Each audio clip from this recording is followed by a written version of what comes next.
예, 좋은 기업을 선정하는 5단계가 있잖아요. 테슬라가 너무나 인기가 많고 한국인들이 굉장히 많이 샀다고 하던데 어떻게 생각하세요? 지금은 몇 종목 정도 보유하고 계세요?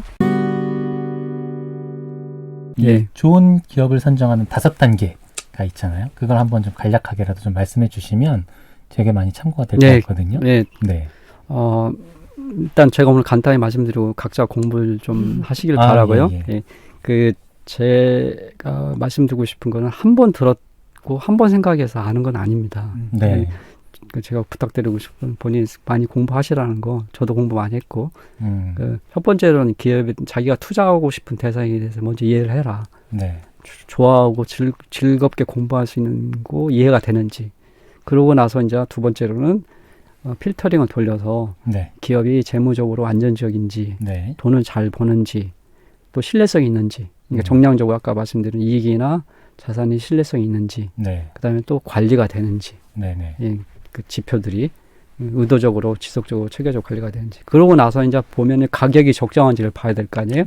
그럼 그게 이제 ROE로 보는 거거든요. 그러니까 예를 들면 이 버핏이 하는 방법을 제가 응용한 건데 버핏이 이제 인터뷰에서 그런 얘기를 했어요.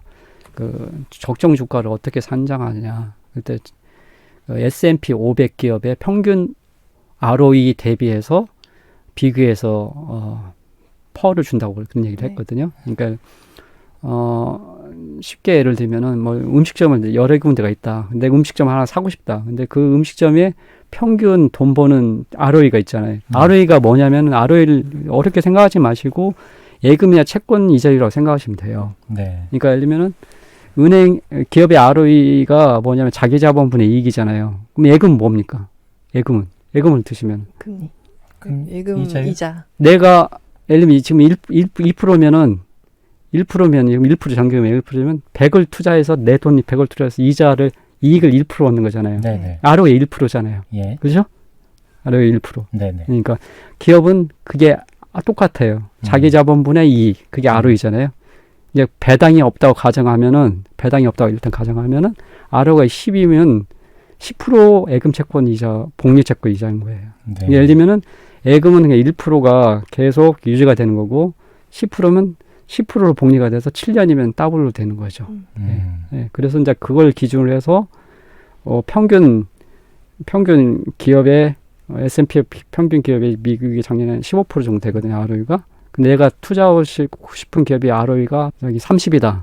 그러면 2배를 더 줘도 되는 거죠. ROE 15에 평균 20 정도 퍼가 됐거든요. 15에서 24가 됐다. 그러면은 나는 내가 투자하고 싶은 기업이 ROE가 30이다. 배당 없이. 그러면은 그거에 한 1.5배에서 2배 정도를 줘서 적정 가격을 산정하는 거죠. 왜냐면 그런 기준이 없으면은 결국은 또 가격에 대한 적정 가격 기준이 없으면은 사고 팔 수가 없어요.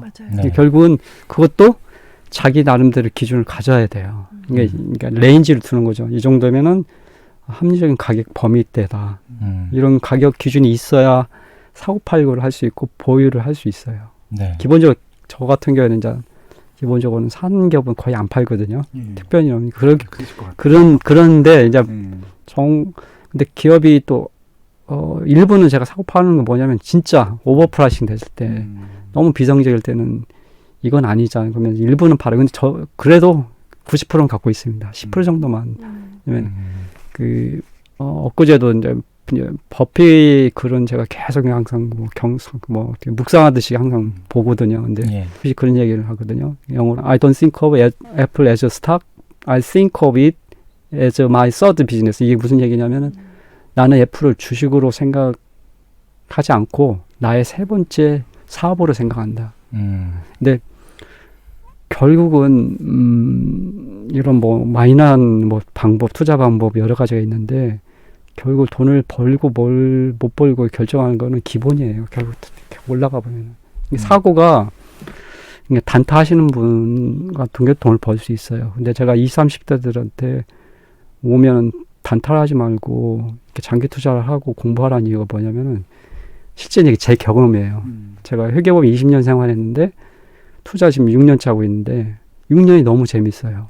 그리고 날마다 제가 뭔가 배우고 느꼈다는 게 잘하는 걸 느껴요. 그래서 이 20년 동안 그 배운 것보다 이 5, 6년 동안 배운 게 훨씬 더 기쁘고 좋아요. 그래서 단타해서 돈을 벌 수도 있지만 이렇게 깊게 공부하면서 그 느끼는 그 지적 희열감, 이게 돈은 확률적으로 더 벌린다는 걸 느끼게 돼요. 네. 그러니까 대박이 아니라 이렇게 하면 벌리게 되겠다는 걸 느끼게 되고, 실제로 그런 경험을 하니까, 그런 경험 5년 하니까 자신 있게 이렇게 하라고 권하고 싶고, 그래서 펄을 계산하는 거는 그런 식으로 이제 S&P 500의 ROE 대비해서 그 기업이 펄가 한 15에서 24이면은 내가 사고 싶은 기업은 그 ROE 대비해서 뭐 1.5, 2배 이렇게 식으로 부여를 하는 거죠. 근데 이 적정 가격 부여하는 거는 사실은 공부를 좀 하셔야 돼요. 단순하게 사실 설명으로 하기는 어렵고, 원래 부동산 살 때도 그렇게 하잖아요. 상가 살 때도 좀 프리미엄 주려면은 뭐 이 상가가 다른 데 얼마 비교해서 네. 더 주고 사잖아요. 그런 것처럼 그 기준을 자기가 스스로 가져야 돼요. 요즘에 테슬라가 너무나 인기가 많고 한국인들이 굉장히 많이 샀다고 하던데 그런 것에 대해서는 어떻게 생각하세요? 저는 그 학회해서 돈 벌 수 있어요. 저는 이제 그게 이제 제 영역이 아니라고 하기 때문에 안 하는 것 뿐이고, 제가 알았으면 하죠. 그리고 뭐 진짜 일부는 자기 자산이 많으신 분 같은 경우는 일부는 그렇게 할 수도 있죠. 예를 들면 그게 이제 바벨 전략이라고 하는데, 저 같은 경우는 90% 이상은 제가 확실히 아는데 하고, 한 5% 정도는 약간 조금 모르더라도 제가 그런 어떤 상방은 좀 열려 있고 하방이 좀 닫혀 있는 기업 하려고 하죠. 그러니까 예를 들면 뭐 20, 30대가 뭐 투자 공부하기 힘들고 그래서 이렇게 할 수도 있겠죠. 테슬라에 자기가 갖고 있는 돈에 대부분 안전하게 투자하면서 일부 돈은 테슬라에 투자할 수도 있겠죠. 그러면서 공부도 해보고 또 그걸 통해서 실패도 해보고 경험을 해보는 것도 자산이거든요. 그래서 사실 거기서 성공해서 돈을 벌어서 다른 데 또 실패할 수도 있어요. 그러면 그게 지적 자산이, 자기의 무형 자산이 되니까 저는 해보라고 싶어요. 그러니까 근데 그거를 전부를 거는 건 아니고, 전부를 걸으면 전부 회복이 안 되잖아요. 그쵸. 나중에 왔을 때. 근데 그렇게 하는 거, 일부는 하는 거 괜찮다고 봅니다. 지금은 몇 종목 정도 보유하고 계세요? 저는 정확히 말하면 2개 기업이 99%예요. 한 개 기업이 85%예요. 와, 마오타이. 마오타이군요. 네, 그러니까 제가 갖고 있는 게 마오타이, 우량의, 애플, 버크셔. 그 4개 기업이 전부예요. 버크셔가 A가 있고 B가 있잖아요. 네, B죠. 근데 저기 아는 그 오너분은 A죠. 진짜? 와. 그 얘기해도 되는지 모르겠지만은 그 얘기를 나자마자 A주로 선물을 하시더라고. A로요? 지금 모르시는 분들은 버크셔 해서웨이가 한 주당 가격이 지금 A주가 얼마죠? 지금 한 3억 넘지 않았어요? 3억 5천 정도 할 거예요. 그러니까요. 그런 거 모르시는 분들은 깜짝 놀랄 거예요. 한 주에 3억이 넘는 주식이 있다. 근데 그게 워런 버핏이 운영하는 버크셔 해서웨이다. 근데 B주는 가격이 그래도 접근 가능한 가격. B주는 한 20몇만 원, 지금 한 3만 원 정도. 근데 왜 이렇게 나뉘어져 있는 거예요? A 클래스, B 클래스요? 네. 그거는 이제 버핏이 원래는 B 클래스는 안 만들려고 그랬는데 버크셔를 사고 싶은 사람들이 너무 많잖아요. 그렇죠. 그러니까 일종의 배를 해준 거죠. 근데 버핏 개인적으로는 근데 그걸 뭐 기쁘게 발행한 건 아니었어요. 안 좋아하더라고요, 그런 걸. 근데 그렇게 해서라도 뭐 소액 투자로 돈을 벌어라 해서. 근데 저는 뭐 이런 4개 기업은 팔지 않습니다. 왜냐면 제가 제일 잘 알고 제일 공부를 많이 하고 있고 지금도 하고 있기 때문에. 근데 기업은 중요한 건 뭐냐면 생물이에요. 그렇기 때문에 계속 공부를 하셔야 돼요. 한번 투자하고 땡은 아니에요. 부동산하고 좀 틀린 게 뭐냐면 살아있어요. 부동산 눈부터 살아있는데 훨씬 더 역동적이에요. 맞아요. 그래서 물고기 같아요. 계속 공부하셔야 돼요. 리스크도 거기서 공부하고. 그래서 파는 기준 중에 핵심 중 하나는 정량적인 신뢰성이 깨지면 저는 팔죠. 그러니까 CEO의 신뢰성하고 숫자적인 신뢰성이 깨지면은 그다음에 관리가 안 되고 어떤 때는 이제 관리가 안 돼 버려요. 예를 들면 세콰이어란 그 투자 펀드가 있는데 굉장히 유명한 투자 펀드인데 BC 그 투자자가 오너가 한 얘기가 뭐냐면 자기 첫 번째 투자 비밀이 뭐냐고 하니까 오너가 있는 기업에 투자하는 거라고. 오너가 있는 기업에. 예를 들면 뭐 지금 따지면 뭐 저기 베조스 뭐 이런 있는 것처럼. 근데 그가 제가 조그만 기업을 뭐 자본금 뭐 20몇억 얼마 안 되지만 하지만은 제가 해보니까 실제로 사업을 해보니까 저도 인플로이를 20년 이상 했잖아요. 회계법인에서. 네. 제가 그때 지분이 있는 임원이었어요. 그러니까 파트너는 회계법인 법무법인 지분이 있는 임원이 이제 일반 회사는 임원이 지분이 없지만 파트너 회계법인이나 법무법인은 임원이 되면 지분을 줘 일부요. 네. 지분 임원이라고 하는데 그렇게 했음에도 불구하고 저는 옛날에 인플레 했던 거고 지금 조그만 비즈니스를 하면서 하는 거 천지차이예요. 그렇죠. 그러니까 그래 얼마 전에도 그 투자를 잘하시는 투자가가 한번 상의를 하시길래 그런 얘기했는데 꼭 해보시라 자기 사업을. 그러면은 역량이 되신 분들은 준비가 되고 천천히 해서 해보시라고 했거든요. 너무 재밌고 뭐 스트레스도 많고 하지만 기본적으로 재밌고 그 20, 30대는 해보라고 하고 싶어요. 그러니까 실패도 좋고 그래야 남는 게 많으니까. 네. 꼭 해보라고 싶어요. 개인 사업을. 네. 그러다 올인하진 말고. 아니, 올인해야죠. 올인해야 되나요? 네, 왜냐면 20, 30대는 올인해도 회복할 수 있잖아요. 회복할 수 있어요. 실패할 때 뭐. 공부하지 않은 기업에 올인하지 말라. 네, 그렇죠. 네. 대표님 끝으로 하시고 싶은 말씀이 있는데 이건 못했다. 그런 거 있으시면. 지금 여기 핸드폰에 몇 년째 이게 항상 보는 게 찰리 멍거의 10대 교훈이 있어요. 그걸 항상 보거든요. 근데 그 중에서 딱 하나를 꼽으라면 인베스트 인 트러스트거든요. 그러니까 결국은 믿을 수 있는 곳에 투자하라. 근데 그 믿을 수 있는 거 투자하기 위해서는 자기가 공부해야 된다. 네. 그러니까 그 비법 뭐 이런 거 없다. 네. 공부한 만큼 보이고 보는 만큼 돈 벌고 계속 그 유지도 할 수 있다. 돈은 제가 그 20대가 그런 얘기, 돈 벌러 방법이 물어보면 얘기하면 뭐라고 얘기하냐면 너 돈 벌 수 있다. 돈 버는 거는 오히려 사실 쉬울 수도 있다. 유지하는 게 더 힘들다는 거 얘기하는 거거든요. 근데 공부하지 않고 이유를 보면 유지가 안 돼요. 그러니까 돈을 버는 것보다 제가 보니까 그 많은 큰 부자들을 보고 제 개인적으로도 보면은 이유를 모르면 그 돈은 사라져요. 네. 언젠가 사라져.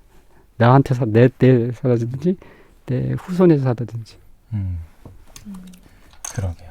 그러면 하루 종일 어떤 공부를 어떻게 하세요? 하루를 어떻게 보내세요? 공부를 하루? 책을 요새 보면은 책을 엄청 많이 읽는 사람이 있어요. 제 주변에 사람 하루에 1년에 500권 읽는 분도 있거든요. 네.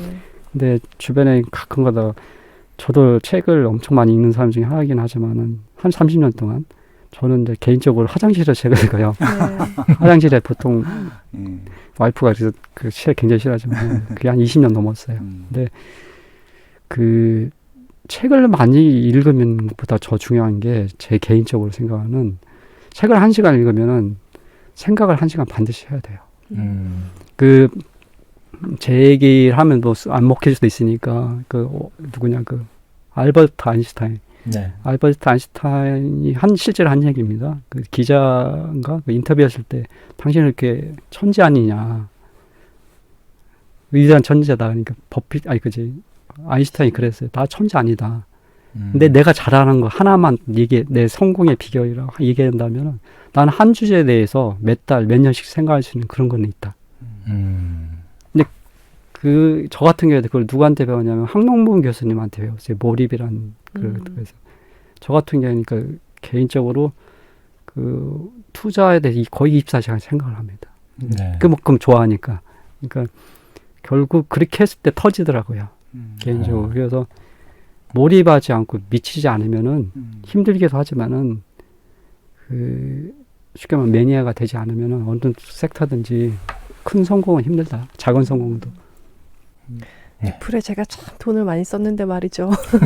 투자는 안 디자이너이기 때문에 그래서 제가 좋아하는 분야에 대해서 진짜 제대로 공부를 안 해봤구나. 애플 써봤지, 나 컴퓨터 써봤지, 뭐 이 정도로만. 그러면 공개적인 거를 제가 이거 재미로 그냥 그 나중에 네, 뭐 5년, 10년 더 계속 방송하신다고 생각하고 5년 뒤에 얘기를 하죠. 어떤 하나 5년 뒤에 또 한번 불러주세요. 계속 방송하셔서 5년 뒤에 애플 지금 투자하세요.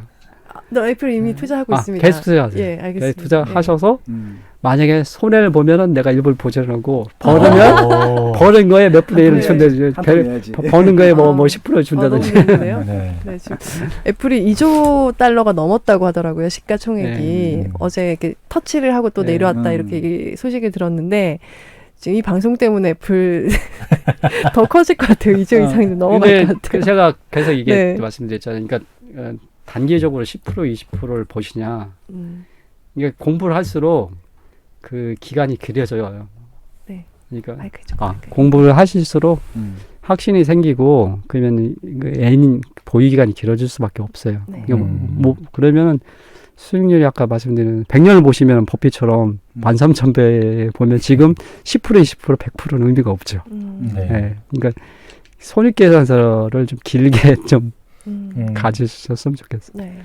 훨씬 마음 편한 투자할 수 있을 것 같아요. 대표님 덕분에, 장훈의 대표님 덕분에.